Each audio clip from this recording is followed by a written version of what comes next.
Whoa. Hey. What's going on, everybody? I didn't see that for a second.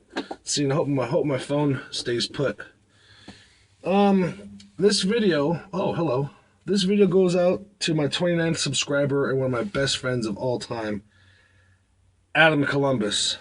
So, Adam, if you get a chance, I'm just checking out my arms here.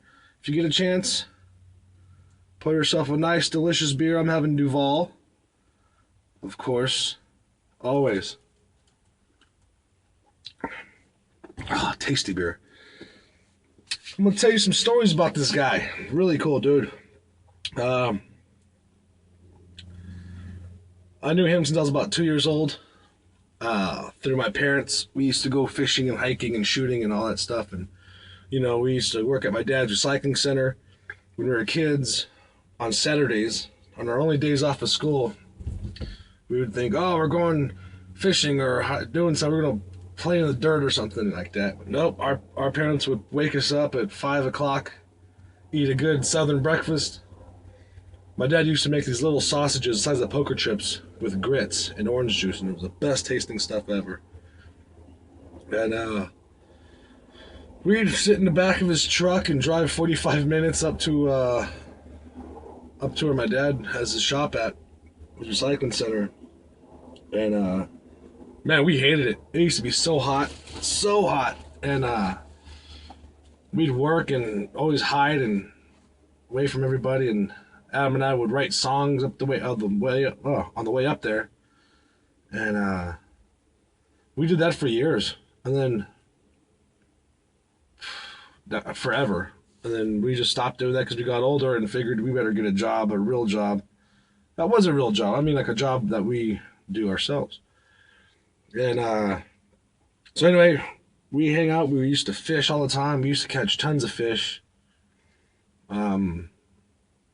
Hang out, eat. It was just a really good time. Then there was one time we went to Hawaii. We were in Hawaii, and oh my God, 21st birthday, I think, 20th birthday, somewhere in there. He took me to a bar, and I never had a beer my whole entire life until I turned 21. Oh, it was my 21st birthday, and this place called the Kahului Ale House, awesome place. I had one pitcher of beer and just, yeah, it was bad. No, before that, we were at this hostel called the Banana Bungalow. Every Friday, they used to have keg nights and party nights and stuff like that. So, on the night of my birthday, we stayed there to party down with the people over there and all the travelers and talk story. And he bought me a tall can of Budweiser, and that's what I had. I had that, and I've never had beer before in my life, and it tasted horrible. But now, So anyway, somehow we go to this bar. He gets me a mug of beer and a shot of tequila. And that was just the grossest thing in the world. I was like, I don't want to drink anymore tonight, boys. And we go back to the hostel and more traveling excursions. We were homeless for a while. We slept in a car. We had each of us had our different car. And there was one time where we were staying in a car. Yeah, hang on. Here comes Johnny. What's up, buddy? Oh, yeah. Oh, you already started? Yeah. Oh, because I was going to you want a couple of chips? Oh, I'm good. These are little, Oh, yeah, no. Papilla. I've had those before. You don't care for them? No, not really. I haven't tried them. They're pretty good. They get hot, though, man. Yeah, muscle middle. We're filming. That's John Davis. He's an awesome dude. Awesome guy. Knows everything about cars. Everything about cars. Rides a motorcycle. Taught me how to swing dance. He's a cool dude. I like him a lot. Anyway, get back to Adam. So, we were always there for each other. We're brothers, pretty much. You know. And I'm white, he's black. And that's the only thing that people don't believe us when we're brothers. But, yeah, skinny black dude, long dreadlocks. Anyway, yeah, getting back to Hawaii, we sleeping in our cars. And one time we were hungry. We were poor, like homeless. And we went to go fish or something. And No, we bought shrimp for some reason. We bought some bunch of shrimp and went to this place called the Burnout. I shouldn't be saying this. Yeah, whatever. So we're poor and we're sleeping in a car and we're in our 20s and just doing what we do. So we wanted to cook these shrimp up, but we didn't have anything to cook it with. So what we did was we found this big metal 55-gallon drum. We threw a bunch of newspaper and sticks and twigs and stuff like that in there. We set it on fire and we were cooking these shrimp. And the place is called the Burnout because it burnt down. A little field about 10 feet from a propane tank, about 20 feet from a propane tank. We didn't see it. The tank there. Fire got out of hand. Nothing, no damage. It was just a barrel fire. Oh, Jesus. So we take off. And, yeah, it was good stuff. And we traveled a lot. When we were homeless, we'd the only way to keep clean, because we both had jobs, but we were living in a car, but we were always clean. The way to get clean was you had to take a shower inside of a public facility, like a Shell gas station or something like that.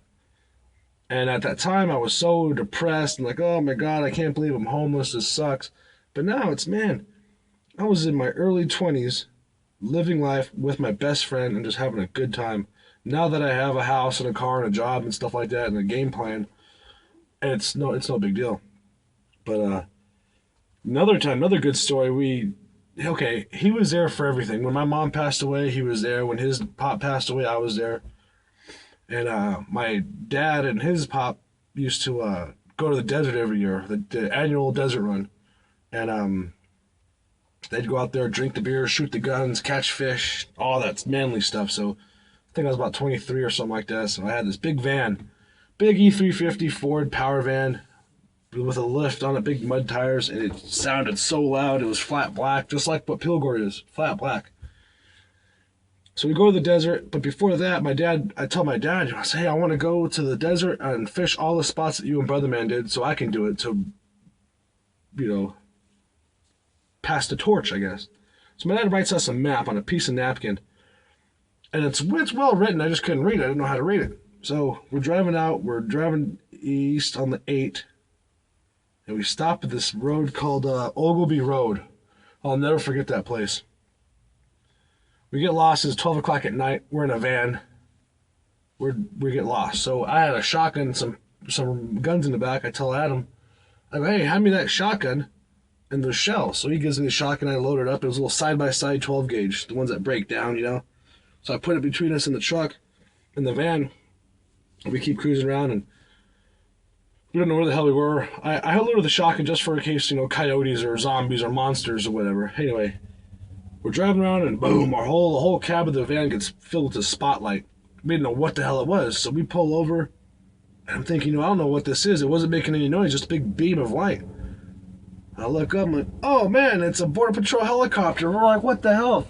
So I go, okay, give me the shotgun. I get the shotgun, take the bullets out, disassemble it, only breaks down to 3 pieces. Chuck the pieces behind me. I go, hey Adam, dude, we're not doing anything wrong. And Adam looks at me, he goes, you're doing all the talking. I go, man, okay, what do you want, what do I say? There's nothing, anyway. We park the van, we get out, the helicopter is just getting loud. What freaked us out is that he didn't say anything on the PAs. He didn't say, this is the Border Patrol.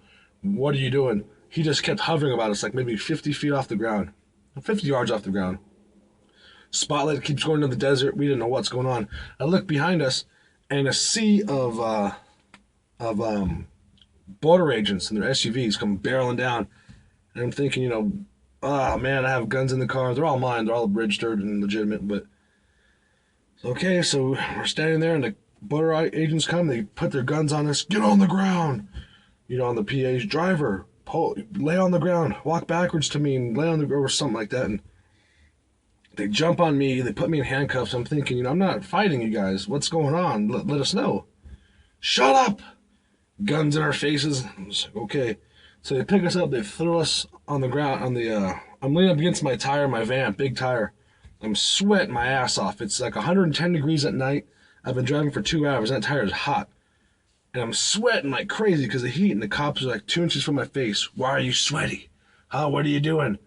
I go, man, just me and my buddy here trying to pull a couple steelhead out of the channel. Nothing too major. And so they pick us up. They're interviewing us differently. They set us back down, and they open my van with the guns drawn, and they start questioning everything. Oh, I said, I have guns in there. They're all mine. They're not his. They're all mine. So they go, well, you guys are in a flat black van that's almost invisible at night, 15 passenger van, and you're 50 yards away from the Mexican border. What? I look back, and sure as hell, we were about 50 or 100 yards away from the Mexican border. And Adam said 2 words. The cop goes, what's your name? He says, Adam Columbus. Takes his card ID out and gives it to him. That was the only thing he said. And I'm just chatting away. I'm trying to think, you know what?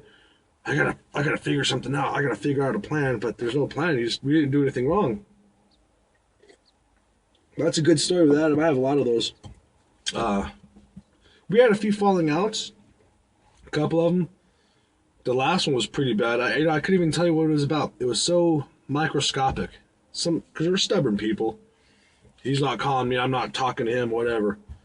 And but yeah, we're good. He used to live in Chula Vista. Moved to National City, like a block from me. Moved to this other place in National City. Then he just wanted to go to Denver, Colorado. And to Denver. Yeah. I wanted to go, but I just couldn't. I have too many things to do, take care of. But Adam, man, this video's for you, dude. I miss you like crazy. His sisters are all good people. His Aunt Mitty, really nice lady. Brother man, the guy that raised him, his pop, his uncle, is really, really solid guy. Yeah. I don't know what you're doing. I don't know what you're doing at this moment now. It's the 17th of April, about 7 o'clock at night, or 7 p.m., but it's still light. So you'll probably see this, maybe. If not, I don't know. I don't know if you'll see this, but you subscribed to me, so I made you a video, and hope you like it. One of these days I got to go up there and see how the hell you're doing. So I still hope you're having a good beer and a good time watching my videos.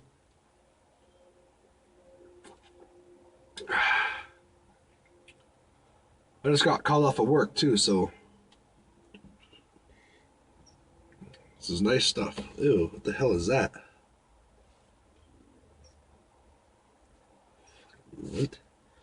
But I got this new phone. It's a HTC. It's like a big smartphone. It's like as big as my hand. It's got all kinds of cool features on it. Camera in the front, camera in the back. Nice things. But yeah, man, whenever you get a chance, you got to come down here. Since you don't have Facebook, you can't get a hold of me. That's how everyone gets a hold of me now, because I'm saving up money to register this truck. And spadoosh.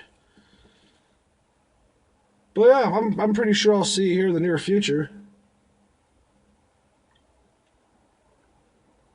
We got to come down, and I got to hang out over there and drink some good Coors Light with you, with some good Duval. I like this stuff. But yeah, that's my buddy Adambomb, blowing up like Vietnam.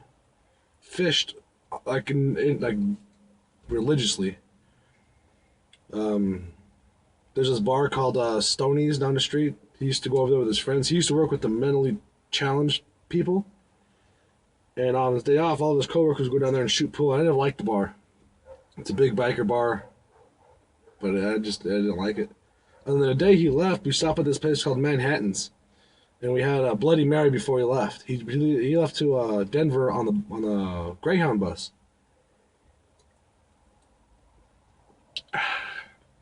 Well, now he's there doing his thing. He's working. He's doing good. I hope you like this video. That's not lipstick. I just have weird colored lips in it. Well, Adam, Thanks for subscribing. I miss you, dude. And as always, take it easy.